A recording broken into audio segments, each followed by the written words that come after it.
I got revenge on my aunt and exposed her affair on Christmas Day. I'm Clara. I'm 24 years old, which is old enough to recognize bad ideas in real time, and young enough to gently nudge them forward with both hands. This is how I exposed my aunt's affair.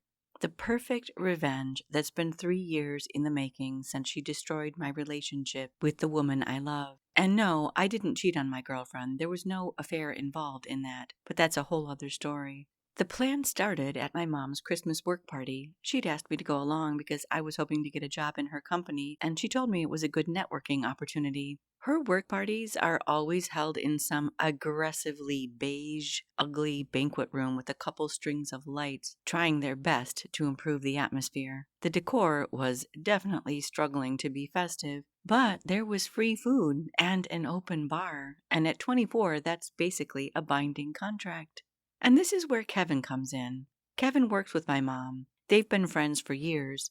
Same office, same schedule, same mutual hatred of the manager. I've met him plenty of times. He's a really nice guy, the kind of guy who says, "Oh, excuse me," when you bump into him, not a villain, which made what he was about to show me so much worse. We were standing near the bar when Kevin grinned at his phone. His face lit up like a Christmas tree. "What's got you smiling like that?" I asked. He held out his phone and showed me a photo of a woman. "This is my new girlfriend." I looked at the screen. It was my Aunt Nina. My soul briefly left my body, filed a complaint, and came back just to watch how this was going to turn out. "Oh," I said carefully. "Wow." Kevin beamed. "Right? Isn't she amazing?" Amazing was one word for it. This was my mom's sister, who was married to my Uncle Rob. Nina, the person who had single-handedly torpedoed my last relationship with her honest concerns. And my Uncle Rob, who was no doubt clueless that this was going on. Kevin kept talking. I mean, it was the most cliché thing. We met at a bar and we just clicked. It sounds so trite, but it's true.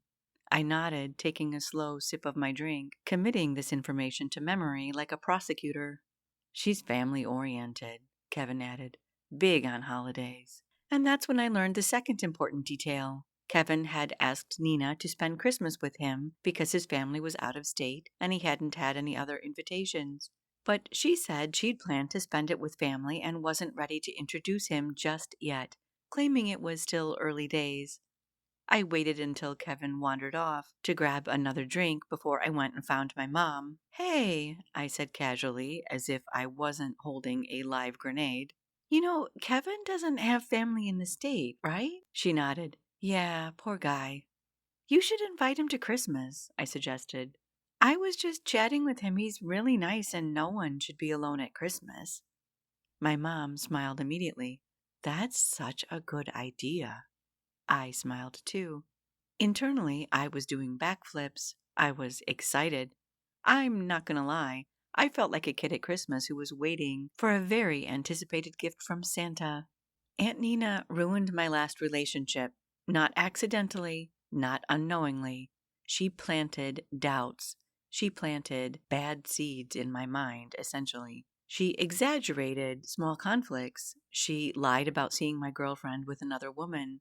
When I told her about conversations we had had, she twisted my view of them.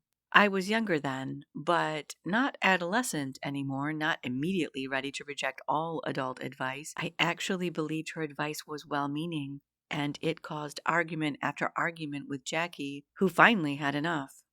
My aunt always framed her thoughts as concern, but it was sabotage. When Jackie finally broke things off and I was devastated, Nina hugged me and said, "I just want what's best for you."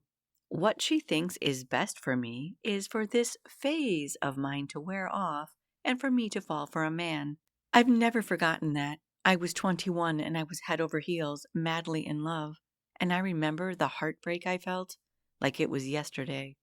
Later, after I really thought about what had happened, I went to her angry, told her off, and told her to count her days before I would mess with her life like she'd messed with mine.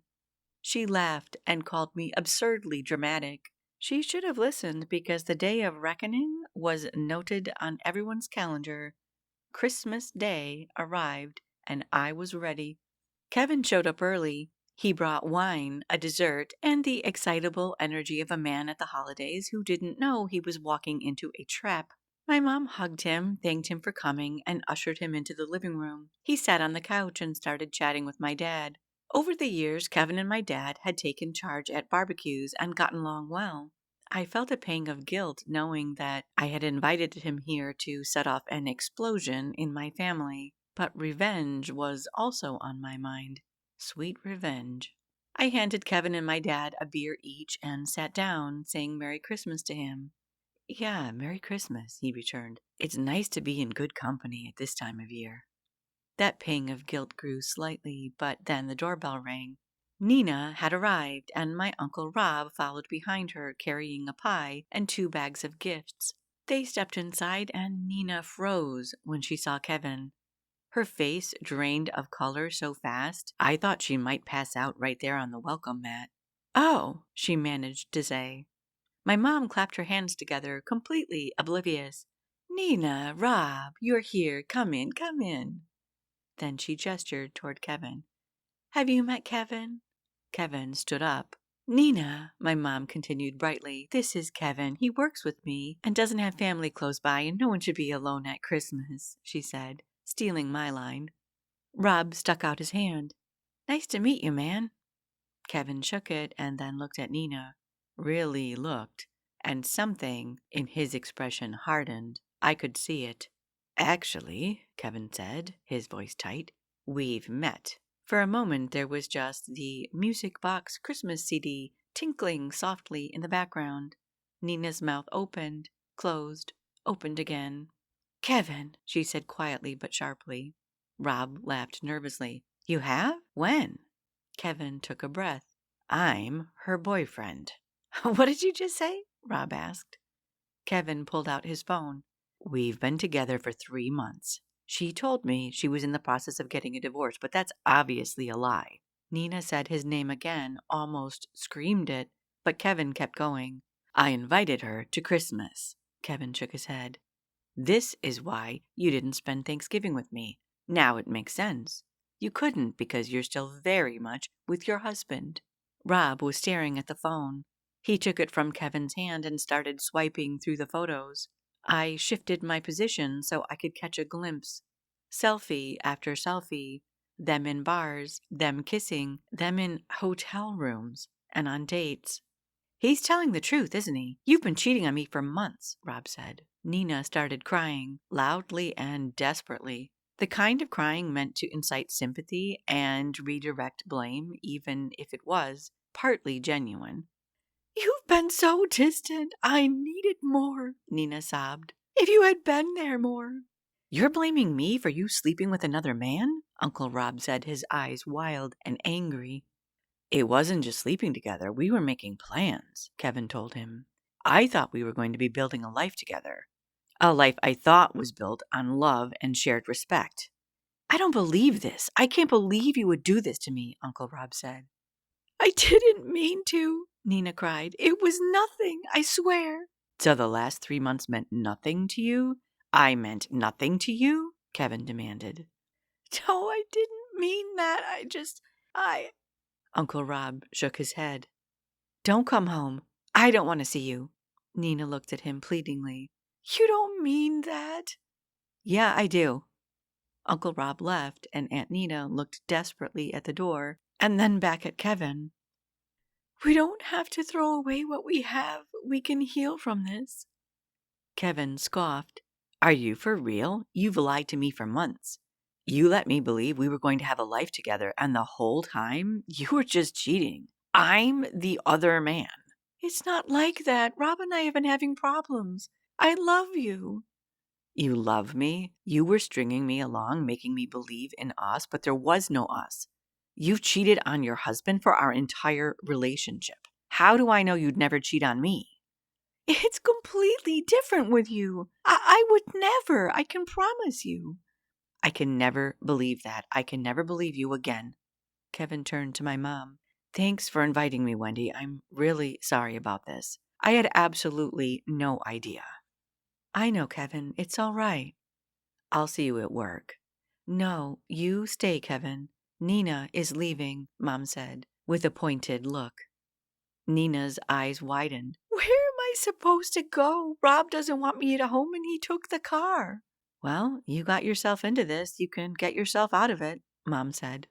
Nina snatched her purse off the couch and slammed the front door behind her. Now, let me be clear. I am not happy that I just broke two men's hearts in one go. But in my opinion, that was just a matter of time anyway. That situation was never going to end well, and if anything, I saved Kevin from an even greater heartbreak had it happened 3 or 6 or 12 months from now. But on a personal note, as someone with my own heartbreak in my past, it was very satisfying watching karma catch up to my aunt. I will admit, and this is not the best side of me, but I feel pretty smug. Kevin asked me later why I didn't tell him the woman he was dating was my married aunt, and I told him I'd had a lot to drink, and while I thought the woman had an uncanny resemblance to Aunt Nina, I thought it was impossible that it was actually her. I just have to pray my mom never tells Kevin that I'm the one who suggested inviting him. Those are dots I don't want anyone connecting. And I guess I'll not be applying to work for the same company as Mom and Kevin. Distance from this situation seems like the safest thing to do. So that was my Christmas Day. Revenge with a side of turkey. If you enjoyed this reading, please hit like and subscribe so you don't miss future stories. We'd love to hear from you in the comments. This has been Tales by Rachel, where we breathe life into every story.